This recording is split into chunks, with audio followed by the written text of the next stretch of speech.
नहीं, हम अपनी पहचान के लिए सड़कों पे हैं, हम अपने अस्तित्व के लिए सड़कों पे हैं। हम किसी के न टेंशन बढ़ाना चाहते हैं न घटाना चाहते हैं। हम सिर्फ ये दिखाना चाहते हैं कि हम भी हैं। आप हमें हमारे माथे को गिनिए और आपने हमसे नहीं मिलके पूरे पान समाज का अपमान किया है। तो हम सिर्फ ये कहते हैं कि पॉलिटिकल भागीदारी उसी को मिलता है, हक उसी को मिलता है, आरक्षण उसी को मिलता है जो लड़ना जानता है। अपनी समीक्षा बैठक में अपनी बातें रख रहे हैं कि हमारी खुद की घर होनी चाहिए, हमारी खुद की पार्टी होनी चाहिए। हम लोग तो उस तरफ बढ़ रहे हैं। वो तो बात की बात है, क्या होगा नहीं होगा ये बात अभी ये दूर की बात है। नोरमा ग्रुप, जो सोचता है वो करता है। आपके अपने सपनों का आशियाना। नमस्कार, मैं हूं सागर कुमार। भारत लाइव देख रहे हैं आप। देखिए, पटना में हम मौजूद हैं और देखिए पटना में एक हॉल में आप ये देख पा रहे हैं, ये किसी पॉलिटिकल पार्टी की भीड़ नहीं है और ना खरीदी फरोख्त करके ये पार्टी बुलाई गई है। देखिए, सबके जो सर हैं उस पर आप एक टोपी लगी हुई है और इस टोपी पर अगर ध्यान से देखेंगे तो देखिए इस पर लिखा हुआ है, हाको रथ हम पान है। हाको रथ हम पान है एक आंदोलन है पान समाज का। बैनर भी दिखाइए। देखिए, राज्य स्तरीय समीक्षा बैठक चल रही है। सीधे जुड़ते हैं आईपी गुप्ता सर के पास। आईपी गुप्ता सर, आज एक समीक्षा बैठक आप लोग कर रहे हैं। इससे पहले आप गांव में गए, प्रखंडों में गए, जिलों में गए, एक आंदोलन के तरह इसको लेकर चल रहे हैं। क्या मैसेज क्या देना चाह रहे हैं? ये आंदोलन ही है बेसिकली।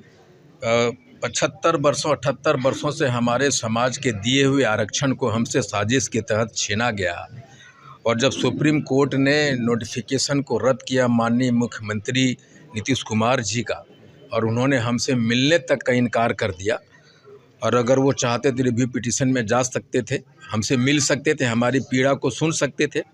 जब उन्होंने इतना इनकार किया कि हमसे मिले नहीं, तो हम लोगों ने देखा कि हमारे पान समाज को जो अस्तित्व की लड़ाई लड़नी है तो हमें गाँव में जाना होगा, आंदोलन खड़ा करना होगा। और इसलिए 4 महीना 124 दिन हो गया। आज 134 दिन हो गए और हम लोग आंदोलन कर रहे हैं। और 13 अप्रैल को गांधी मैदान में 13 लाख पान जुटान की टारगेट के साथ हम कैसे भर पाएंगे गांधी मैदान को, और उसी लिए वो समीक्षा बैठक है आज। आईपी गुप्ता जी, कहा जाता है कि ये एक बड़े आंदोलन की तरफ बढ़ रहा है। हमारे रिपोर्टर्स लगातार आपके कार्यक्रम को कवर करते हैं, आपके फेसबुक पोस्ट को भी हम लोग देखते हैं, भीड़ लगातार बढ़ती जा रही है। लेकिन सवाल यह उठता है कि आखिर ज़रूरत क्या पड़ी आईपी गुप्ता को? इंजीनियर हैं, अच्छा बिजनेस चलता है, एक बड़े ओहदे पर आप थे, ज़रूरत क्या पड़ी गाँव-गाँव जाकर धूल फाँकने की और लोगों को इकट्ठा करके राजनीति करने की? देखिए, व्यक्तिगत सब कुछ हासिल कर लेना और सामाजिक रूप से जीरो रहना, राजनीतिक रूप से जीरो रहना, शैक्षणिक रूप से पूरा समाज, आपकी पहचान आपके समाज से होती है। हम व्यक्तिगत रूप से कुछ हो सकते हैं, लेकिन हमारी हैसियत क्या है? हम शैक्षणिक तौर पे हमारी सामाजिक हैसियत क्या है, हमारे पॉलिटिकल हैसियत क्या है, हमारा प्रशासनिक हैसियत क्या है? 78 बरस से ऐसा क्या गुनाह किया जो हम पहचान के लिए लड़ते रहे? हमारे समाज को पहचान कैसे मिले? हमारी पॉलिटिकल हम 80 लाख होने के बावजूद हमारा एक भी एमएलए क्यों नहीं? हम प्रशासनिक महकमे में बिल्कुल जीरो क्यों हैं?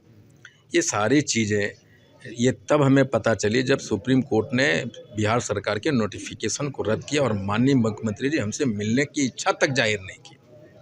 लेकिन भाजपा ने तो दिया है ताती समाज से लालमोहन गुप्ता से बड़का चीज़ कर दिया 78 वर्ष में, जो डर के दिया है उन्होंने। जब 4 जून को हम लोगों ने बापू सभागार को भरा था और उसी बापू सभागार में नवंबर में उन्होंने हमारे समाज के उस महारैली को कम करने के लिए खुद का रैली बुलाया था तांती समाज का, और 2000 क्या 200 आदमी भी नहीं जुटा पाए थे।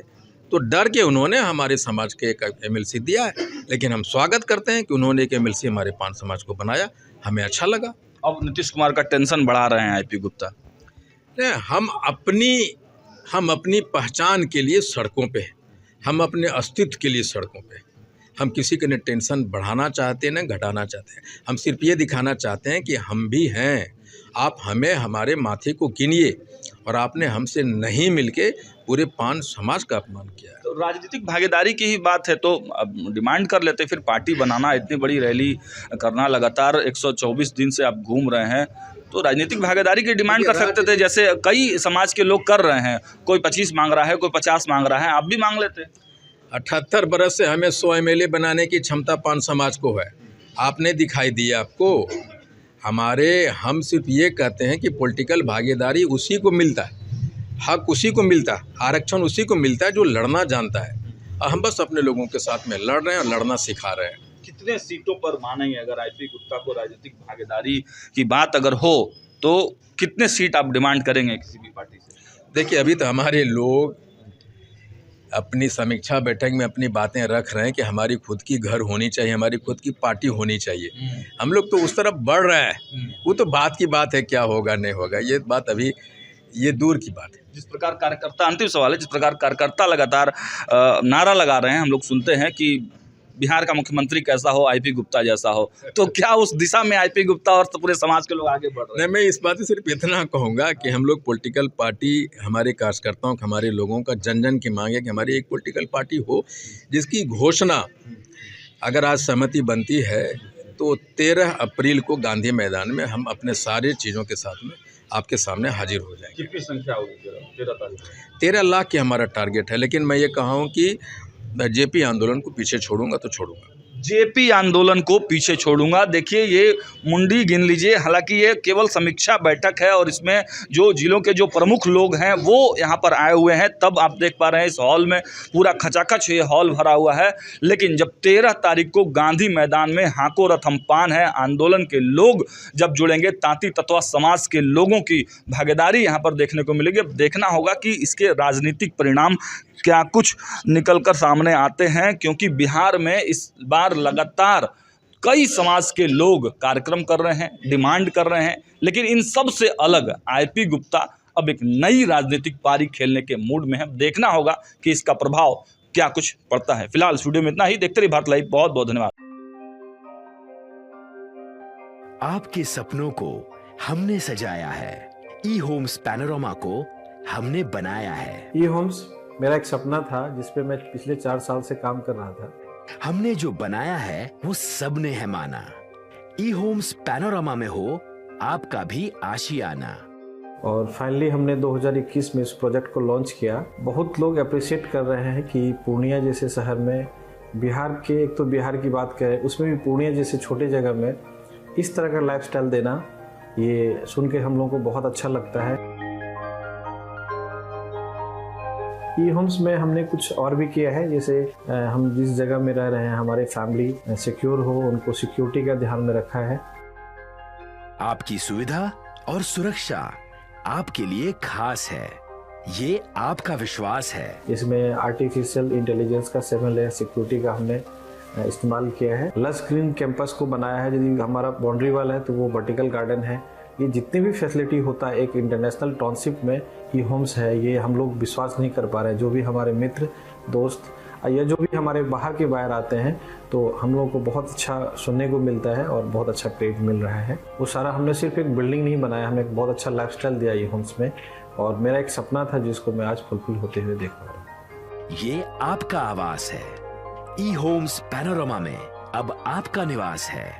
ई Homes Panorama, luxurious lifestyle redefined.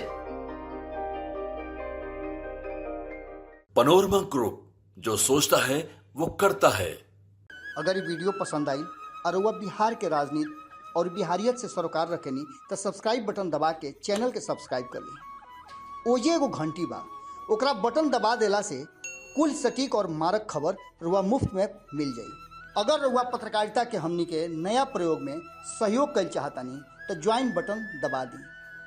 Paytm number note कर ली 9386816700।